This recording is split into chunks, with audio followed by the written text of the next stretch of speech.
دینداری کے لیے لوگوں نے خود سے چیزوں کو فرض کر لیا ہے، بہت ساری چیزوں کو، حالانکہ ان کا دینداری سے کوئی تعلق نہیں ہے۔ یہ جو میں نے اپنے بارے میں کہا کہ لوگوں کو گاڑی میں جاتا ہوا بندہ پسند نہیں آ رہا، کہ لوگ کہتے ہیں سادگی نہیں ہے، تو اپنے بارے میں رپورٹیں پیش کرنا مقصد نہیں ہے، اپنی صفائیاں پیش کرنا مقصد یہی ہے کہ لوگوں کا جو یہ کانسیپٹ ہے نا کہ بڑی گاڑی میں گھومنا، جہاز میں سفر کرنا اور اچھے کپڑے پہننا یہ سادگی کے خلاف ہے اور دیندار لوگ ایسے نہیں ہوتے، یہ کانسیپٹ غلط ہے۔ اپنی صفائیاں پیش کر کے ہم نے کیا کرنا ہے؟ کسی نے ہم نے کون سا کوئی وہ کیا کرنا ہے؟ ہم نے یعنی کوئی الیکشن میں تھوڑی کھڑے ہونا ہے میں نے کہ میں اپنی رپورٹیں پیش کروں تاکہ اگلی دفعہ مجھے ووٹ ملے۔ مقصد یہ بتانا ہوتا ہے کہ یہ اپنی طرف سے چیزیں لوگوں نے بنا لی ہیں، تو ان کا دین سے کوئی تعلق نہیں ہے۔ اچھا، ایک اہم بات یہ بھی ہے، لوگ سمجھتے ہیں کہ جو بدصورت ہے وہ نیک نہیں ہوگا، یہ بھی ایک کانسیپٹ ہے لوگوں کے ذہن میں۔ اب ایک آدمی کا بیچارے کا رنگ بھی کالا ہے، اس کے چکن پاکس کے نشانات پڑے ہوئے ہیں، دھبے پڑے ہوئے ہیں، لوگ کہتے ہیں منوس شکل کا ہے، اس کے تو کالے کرتوت اس کے چہرے سے نظر آ رہے ہیں۔ وہ بھائی آپ کو کیا پتا اس کے چہرے سے بیماری ہے کوئی اس کو، یا اس کو کوئی مسئلہ ہے اس کے ساتھ، اس کی وجہ سے اس کے چہرے کی رونق ختم ہو گئی؟ اس میں کون سی ایسی بات ہے؟ کوئی بیمار ہوگا، اس کے منہ پہ نشانات پڑ گئے، دھبے پڑ گئے، تو وہ چہرے پہ کہاں سے رونق لے کر آئے گا؟ ایسی کوئی کریم ہے کہ وہ دھبے داغ مٹا دے اس کے؟ اس سے بھی بڑھ کر یہ دیکھو، حضرت بلال سے زیادہ کوئی نیک ہو سکتا ہے؟ تو حضرت بلال تو خوبصورت نہیں تھے، وہ تو حبشی غلام تھے، موٹے ہونٹ تھے، ان کا رنگ ان کا سیاہ تھا۔ اس سے بھی بڑھ کر یہ کہ جب کوئی مر جاتا ہے نا، تو مرنے کے بعد بھی لوگ اس کی شکل دیکھ کے اندازہ لگا رہے ہوتے ہیں کہ جہنم میں جائے گا یا جنت میں جائے گا۔ یہ بھی بہت ہو رہا ہے آج کل۔ اگر مسکراتا ہوا چہرہ ہے، لال سرخ سا ہوا ہے، کیسا نور برس رہا ہے، لگتا ہے ڈائریکٹ، حالانکہ ہو سکتا ہے کہ مرائی بری موت ہو، کوئی الٹا کام کرتے ہوئے، چرس پیتے ہوئے مرا ہو۔ اور اگر بیچارے کا منہ آڑا ترشا ہو گیا، ٹیڑھا میڑا ہو گیا، منہ سے خون نکل رہا ہے، جھاگ نکل رہا ہے، بدبو آ رہی ہے، تو لوگ کہتے ہیں چہرے پہ ذرا بھی رونق نہیں ہے۔ یہ بالکل غلط سوچ ہے۔ بعض دفعہ یہ ہوتا ہے کہ آپ کو ہارٹ اٹیک ہوا ہے، آپ کا جگر پھٹ گیا ہے، تو منہ سے خون کی الٹی آئیں گی، بدبو آئے گی، جب الٹی آئے گی تو وہ خوشبو لے کے تھوڑی آئے گی وہ۔ یہ ساری چیزیں نیچرل ہیں بھائی، نیک لوگوں کا جگر بھی پھٹ سکتا ہے، ہارٹ اٹیک ہو سکتا ہے، برین ہیمریج ہوگا تو ناک سے کیا آئے گا؟ خون آئے گا۔ فالج نیک لوگوں کو بھی ہو سکتا ہے، تو فالج میں منہ سیدھا ہوتا ہے یا ٹیڑھا ہو جاتا ہے؟ بولو نا، کیا ہو گیا؟ منہ ٹیڑھا ہو جاتا ہے، اس میں کیا ہو گیا؟ لوگ کہتے ہیں دنیا میں ان کو سزا مل گئی ہے۔ بڑے بڑے بزرگان دین ہیں جن کو فالج ہوا ہے، تو ان کا چہرہ بگڑ گیا ان کا، یہ نیچرل ہے، اس کا نیک عمل برے عمل سے کوئی تعلق نہیں ہے۔ اچھا، اچھی موت کسے کہتے ہیں لوگ؟ شریعت تو کہتی ہے سجدے میں موت آ گئی، نماز پڑھتے ہوئے موت آ گئی، اچھی موت ہے۔ گناہ کرتے ہوئے موت آ گئی، بری موت ہے۔ لیکن لوگوں کے ہاں یہ ہے کہ لیٹرین میں مر گیا تو بری موت ہے، اور بستر پہ ایئر کنڈیشن کمرے پہ پھولوں کی سیج پہ سوتا ہوا مر گیا تو اچھی موت ہے۔ حالانکہ ایسا نہیں ہے، اچھی بری موت کا عمل سے تعلق ہے، مرا کیسے ہے اس سے اس کا تعلق نہیں ہے۔ اچھے اچھے لوگ آگ میں جل کے مر سکتے ہیں۔ ہمارے ایک دوست تھے بہت نیک، میں جب بھی پنجاب جاتا بڑی عزت، علماء، سب علماء سے ان کو بڑی محبت تھی، مشہور تھا کہ یہ بندہ علماء سے بڑی محبت کرتا ہے، خدمت گزار تھے۔ موت کیسے ہوئی ہے ان کی؟ ٹرین سے اتر رہے تھے تو پاؤں پھسلا پلیٹ فارم اور ٹرین کے درمیان میں بےچارے گر گئے، کٹ گئے پورے۔ ظاہر ہے حلیہ بگڑ جاتا ہے انسان کا۔ تو لوگوں نے باتیں کرنا شروع کر دی، یار کوئی ان سے گناہ ہوا ہے جو اتنی بری موت ہے۔ میں نے کہا بری موت نہیں ہے، حادثاتی موت ہے، اور حادثاتی موت کو حدیث میں شہادت قرار دیا گیا ہے۔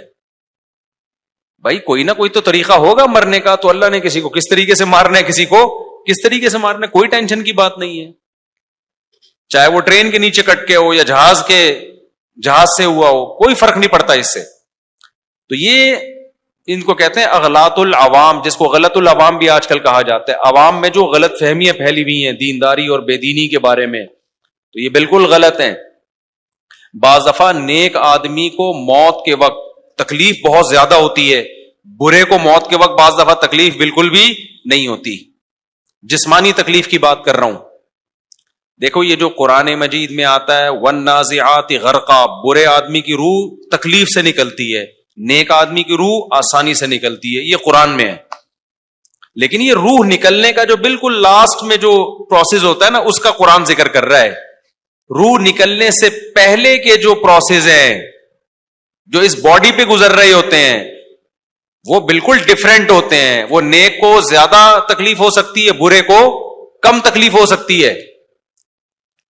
سید الانبیاء محمد صلی اللہ علیہ وسلم سے زیادہ کوئی دنیا میں نیک ہو سکتا ہے؟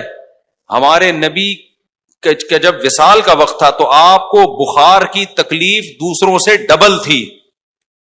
حدیث میں آتا ہے انما اوعکو کما یوعکو رجلان، ایک عام شخص کو بخار میں جتنی تکلیف ہوتی ہے مجھے اس سے دگنی تکلیف ہو رہی ہے.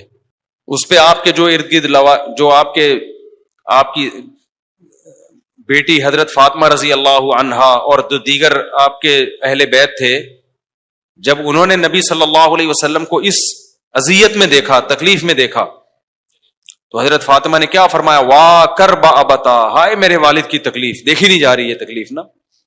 تو آپ صلی اللہ علیہ وسلم نے کیا فرمایا؟ لا کرب علی ابیک بعد الیوم، تیرے باپ پہ آج کے بعد کوئی تکلیف نہیں ہوگی. بس یہ اللہ کی طرف سے آخری تکلیف ہے. آج کے بعد تیرے باپ پہ کبھی کوئی تکلیف، کیونکہ اب دنیا سے جا رہا ہوں، تکلیفوں کا زمانہ کیا ہو رہا ہے؟ ختم. اس میں بھی صبر کر رہے ہیں، دیکھو اتنی شدید تکلیف میں بھی. کیا فاطمہ تیرے باپ پہ آج کے بعد کوئی تکلیف نہیں ہوگی. تو اللہ دیندار لوگوں کو بعض دفعہ آخر میں بہت تکلیف دے دیتا ہے.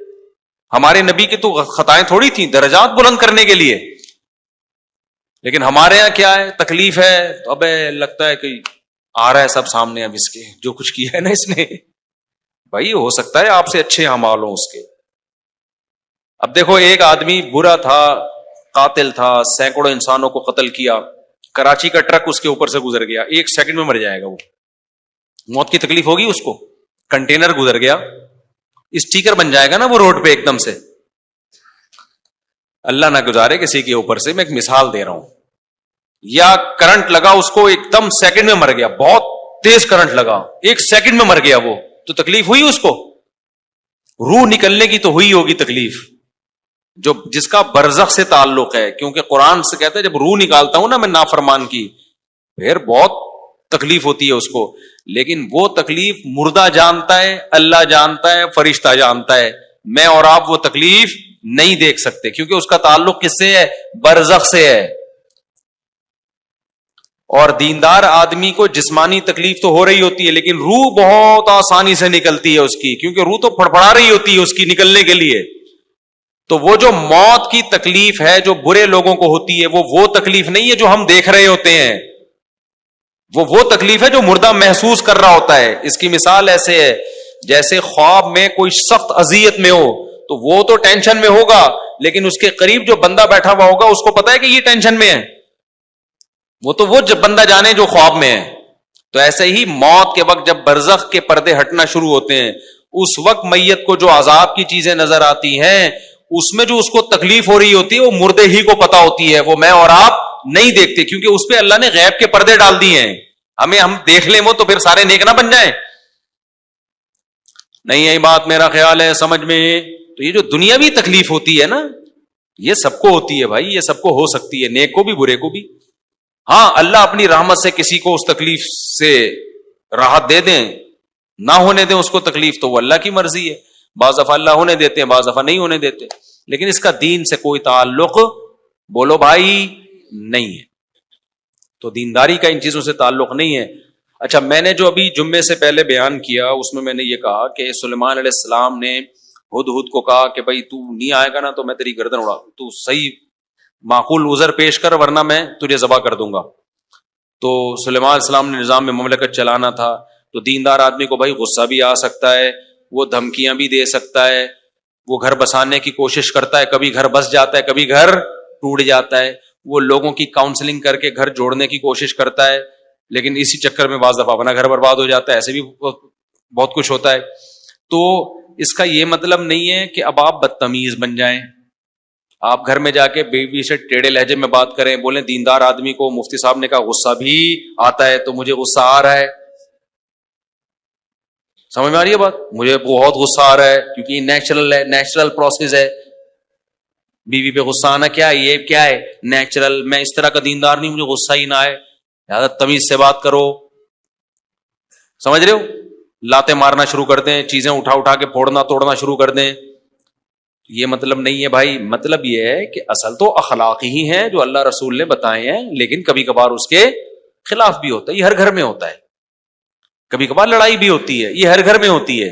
جن کے نہیں ہو رہی وہ اپنا دماغ کیا کرائیں, یا تو بہت ہی نیک ہیں جو آج کل ہوتے نہیں ہیں, یا پھر اس کا مطلب ہے کوئی ٹیکنیکل قسم کا. جہاں جذبات ہوں گے لڑائی ہوگی, جہاں جذبات لیس زندگی ہوگی وہاں میاں بیوی میں بڑھاپے میں پھڈا نہیں ہوتا. کبھی دیکھا دادا دادی بلا وجہ بیٹھ کے 90 سال میں لڑ رہے ہوں, بیٹھے ہوئے ہوتے ہیں آرام سے. وجہ کیا ہے؟ جذبات کیا ہو گئے, اب لڑ کے کیا کرنا ہے بھائی. جہاں محبتیں ہوں گی لڑائیاں بھی ہوتی ہیں, پڈے بھی ہوتے ہیں, جھگڑے بھی ہوتے ہیں. تبھی تو گوروں میں آپس میں لڑائی نہیں ہوتی, کیونکہ محبت ہی نہیں ہے. لوگ کہتے ہیں یورپ امریکہ میں بالکل لڑائی نہیں, ایکچولی سب ریسپیکٹ دے رہے ہیں ایک دوسرے کی, آئیے تھینک یو, اس طرح کا سیٹ اپ چل رہا ہے. ابے تمہارے بچا کیا ہے تمہارے پاس لڑنے کے لیے؟ میرے سامنے نا گورے کی تعریف کرنے سے پہلے 100 دفعہ سوچا کرو, بلا وجہ نہیں. کچھ ہے ہی نہیں نا. اس کی مثال ایسے جیسے عربوں میں ایک تکبر ہے قوم پرستی کا, یہ نظر آتا ہے. نحن العرب, ہم عرب ہیں. لوگ کہتے ہیں گوروں میں یہ نہیں ہے. گوروں میں قومیں کہاں ہیں؟ سارا سیٹ اپ ہی برباد ہو گیا. کون سے نسب پہ فخر کرے گا؟ کلچر ہی کی ایسی کی تیسی ہو گئی. تو جہاں کلچر ہوتے ہیں وہاں کبھی تکبر ہوتا ہے, کبھی شکر ہوتا ہے. اور جب تک مثال نہیں دیں گے بات سمجھ میں آتی نہیں. دیکھو ایک آدمی کے پاس لینڈ کروزر ہے, بے شمار دولت ہے, اور کالر اوپر کر کے گھوم رہا ہے, تکبر آ گیا نا اس میں. تو ایک غریب آدمی کہہ رہا ہے جس کے پاس کھانے کو روٹی نہیں ہے, رکشا بھی نہیں ہے, وہ کہہ رہے میرے اندر تکبر نہیں ہے الحمدللہ, غرور تکبر میں نے کبھی بھی نہیں کیا. اور اس کو دیکھو, اس کے کالر اوپر کر کے گھوم رہا ہوتا ہے, تکبر ہے. تو لوگ کیا کہیں گے, تیرے پاس تکبر کے لیے ہے کیا؟ اس جیسی دولت ہوتی پھر تکبر نہ کرتا, ہم سلوٹ کرتے یار. تو گوروں کے پاس کچھ سسٹم ہی نہیں ہے, کوئی خاندان بچے ہی نہیں ہے, کوئی روایات سارے ایک جیسے اسکولوں میں پڑھتے ہیں, سارے ایک جیسے لا کو فالو کر رہے ہوتے ہیں. کوئی خاندانی روایات ہی نہیں ہے کہ ہماری پرمپرا ہے کہ بھائی بہنوں کو کھلاتے ہیں, شوہر بیویوں کو کھلاتے ہیں.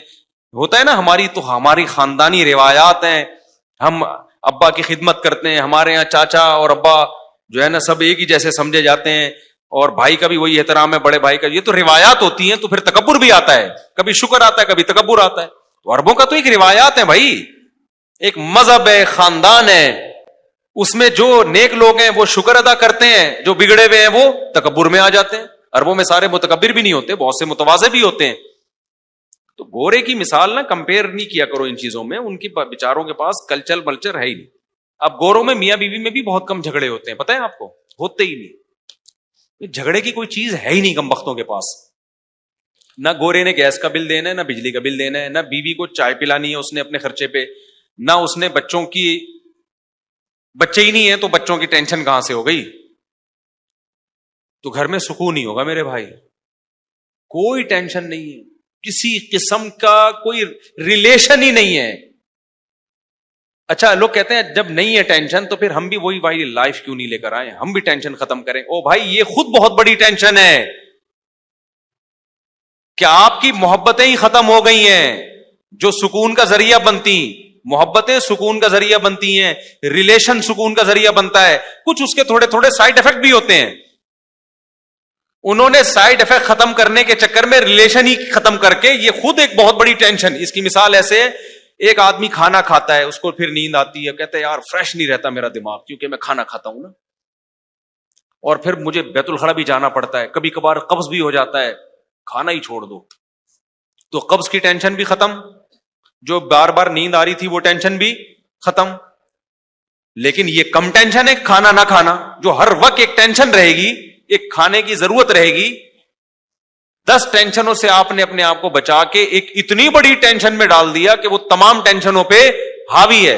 انگریز کی زندگی ٹینشن فری ہے, لیکن کیوں ٹینشن فری ہے؟ اس لیے کہ ریلیشن اور محبتیں ختم. یہ خود ایک بہت بڑی ٹینشن ہے, کیونکہ انسان کو اللہ نے انڈیویجول نہیں بنایا رہنے کے لیے. انسان ان مخلوقات میں سے ہے جو جتھے اور گروہ بنا کے رہتے ہیں. ان میں باپ بھی ہوتا ہے, ماں بھی, خالہ بھی, پھوپھی بھی, نانی بھی, دادی بھی, بھتیجے بھی, بھانجے بھی, بہویں بھی, داماد بھی. اس میں گروپ میں اللہ نے انسان کو بنایا ہے. تبھی تو اللہ نے انسان کی نیچر بیان کی ہے, فَجَعَلَهُ نَسَبًا وَصِهْرًا. ہم نے تمہیں پانی سے بنایا اور ددیال اور ننیال والا بنایا, ہم نے تمہیں سسرال والا بنایا. تو یہ خدا نے بنایا ہے. اب جو ددیال ننیال سسرال والا نہیں ہوگا تو نیچر سے ہٹ گیا نا, وہ تو نیچر سے ہٹ کے سکون ملے گا یا یہ بے سکونی کی طرف جائے گا؟ وہ کیا ہو گیا بھائی جان؟ تو نیچرل لائف تھوڑی رہی ہے اس کی. پھر وہ تو ایک انسان ہے بس, نہ اس کا کوئی ریلیشن ہی نہیں ہے, کوئی قربانی کا جذبہ ہی نہیں دوسرے کے لیے. تو انگریز کی میاں بیوی سے کس بات کی لڑائی ہو؟ ہاتھ تک ہوتی پھر بھی ہے, کمال کی بات یہ ہے. لڑنے کے لیے کچھ بھی نہیں ہے, پھر کس بات پہ لڑ رہے ہو یار؟ ہمارے ہاں لڑائی ہو تو سمجھ میں آتا ہے. وجہ اس کی ہے کہ ریلیشن ہے, اور صرف خالی پیلی کی آئی لو یو نہیں ہے, بلا وجہ کا ریلیشن. گورے بھی ویلنٹائن ڈے پہ اپنی محبوبہ کو پھول پیش کرتے ہیں. ہماری یہاں خواتین کو شکایت ہوتی ہے, میرا میاں پھول نہیں پیش کر رہا. بھائی اس کو اپنی محبت کے ثبوت کے لیے پھولوں کی ضرورت بولو نہیں. وہ اس سے زیادہ ایک ویلڈ ثبوت پیش کر رہا ہے, بہت ہی اسٹرانگ ثبوت پیش کر رہا ہے کہ تم میری سچی مچی میں وائف ہو. اس کا ثبوت یہ تھا, اس نے مہر, اس نے گھر کا انتظام کیا. گیس بجلی کا بل کون دے رہا ہے؟ تمہارا. پھر وہ ابیوزو لینگویج آ جائے گی, بیگم کو کہتے ہیں تمہارا باپ دے رہا ہے, لیکن یہ بالکل مناسب نہیں ہے اس اسٹائل میں بات کرنا.